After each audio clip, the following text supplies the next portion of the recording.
अस्सलाम वालेकुम दोस्तों। मैं उम्मीद करती हूँ आप लोग जहाँ कहीं भी हों इंशाल्लाह खैरियत से होंगे। और चैनल पर आने वाले नए सब्सक्राइबर्स का बहुत शुक्रिया। आप लोगों में से जो लोग टीवी चैनल देखते हैं या सोशल मीडिया पर, उन्होंने ये ज़रूर सुना होगा कि पाकिस्तान मुस्लिम लीग के जो एक सीनियर रुकन हैं जावेद लतीफ़ साहब आजकल प्रेस कॉन्फ्रेंस कर रहे हैं और जो चैनल्स पर जो टॉक शोज़ होते हैं उनमें बैठ कर ये कह रहे हैं कि जो मियां नवाज शरीफ हैं उन्होंने मुल्क व कौम के लिए बहुत कुर्बानियाँ दी हैं और अब पाकिस्तान को चाहिए, यहाँ के लोगों को, यहाँ के इदारों को, कि वो उन्हें माफ़ी मांग कर मुल्क में वापस लेकर आएँ और जिस वक्त वो आएँ तो उनका फ़कीदुल मिसाल इस्तकबाल किया जाए। तो उनकी ये बात सुनकर मैं कुछ पिछले 35-40 बरस का ज़माना जो मेरे सामने है, जिसके बारे में मैं जानती हूँ, मैं ये सोचती रही कि नवाज़ शरीफ साहब ने ऐसी कौन सी कुर्बानियाँ दी हैं। हाँ, अगर आप ये समझते हैं कि उनकी जब 99 में जब उनकी हुकूमत गिराई गई तो उन्हें कैद में जाना पड़ा और उसके बाद फिर उनको जिला वतन कर दिया गया, तो ये कोई कुर्बानी नहीं है, ये पाकिस्तान की सियासत के रूल्स ऑफ द गेम हैं। और ये नवाज शरीफ से ज़्यादा कौन जानता गो कि ये जो रूल्स ऑफ द गेम हैं ये बहुत डर्टी रूल्स हैं, ऐसा नहीं होना चाहिए।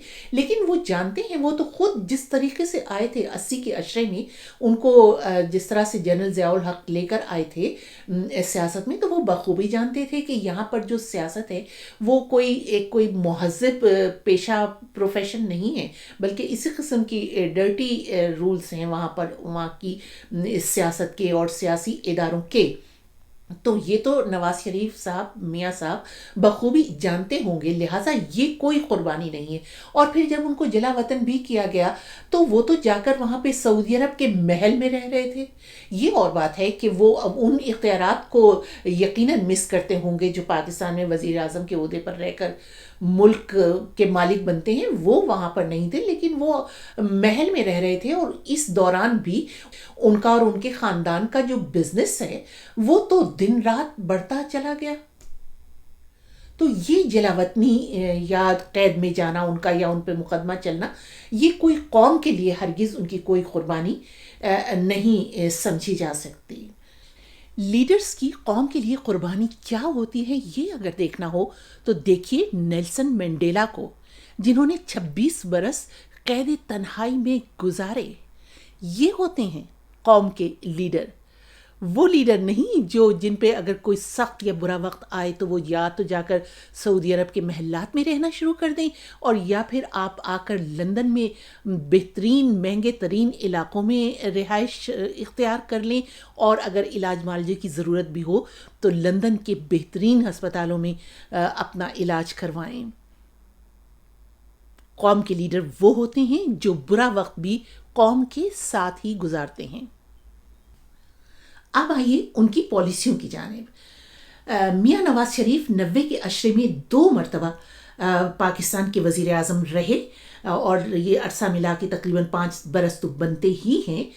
90 के अशरे में भारत IT सॉफ्टवेयर बरामद करने वाला चीन के बाद दूसरा बड़ा मुल्क बन चुका था, मगर पाकिस्तान में किसी ऐसी पॉलिसी के बारे में सोचा भी नहीं गया जिससे नौजवान मुस्तफ़ीद हो सकें।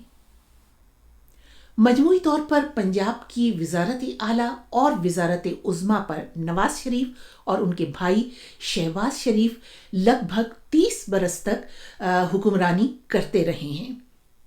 बेशक उन्होंने पंजाब में मोटरवेज बनवाई, लेकिन फिर ये भी याद रखिए कि ये जो अवामी फलाह बहबूद के काम हैं, जैसे सड़कें बनाना, पुल बनाना, स्कूल कॉलेज अस्पताल इदारे बनाना, यही तो हुकूमतों के काम होते हैं।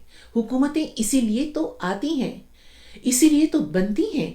लेकिन पाकिस्तान में क्या होता है कि जब कहीं सड़क का इफ्तिताह हुआ या कहीं हस्पताल का इफ्तिताह हुआ, किसी पुल का इफ्तिताह हुआ, तो वहाँ पर फ़ौरन जो वज़ीर आज़म की तख्ती या वज़ीर आला की तख्ती तो वहाँ पर फ़ौरन लग जाती है कि जी इन्होंने इसका इफ्तिताह किया। लेकिन उसके बाद फिर उस इलाके के अवाम से, मकीनों से ये कहा जाता है कि जी ये वज़ीर आज़म साहब का या वज़ीर आला साहब का आपके लिए बहुत बड़ा तोहफ़ा है, इनायत है।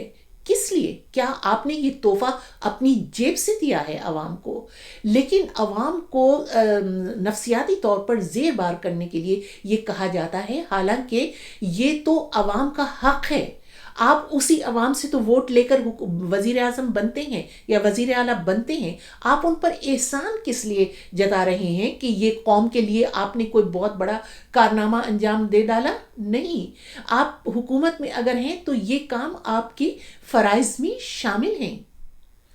بہرحال تاجر پیشہ سیاسی حکمرانوں سے یہ سوال کرنے کی تو اجازت ہے نا کہ اگر آپ کا اپنا کاروبار بڑھ سکتا ہے تو آخر پاکستان ایک ایسا ملک کیوں نہیں بن سکا جس کی معاشی بقا کا انحصار دوسروں پر نہیں، خود اپنے ہی وسائل پر اور اپنے ہی ذرائع پر ہوتا؟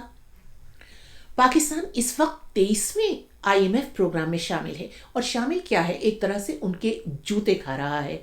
اور حالات یہ ہیں کہ جو کاروبار حکومت چلانے کے لیے، معمولات زندگی چلانے کے لیے بیرونی امداد کی جانب دیکھا جا رہا ہے۔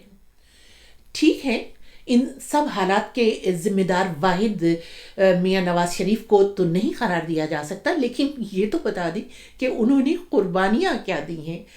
ان قربانیوں کے عوض آپ نے قوم کو کیا دیا ہے؟ قوم کو تو آپ نے مہنگائی اس کی دلدل میں دھکیل دیا ہے۔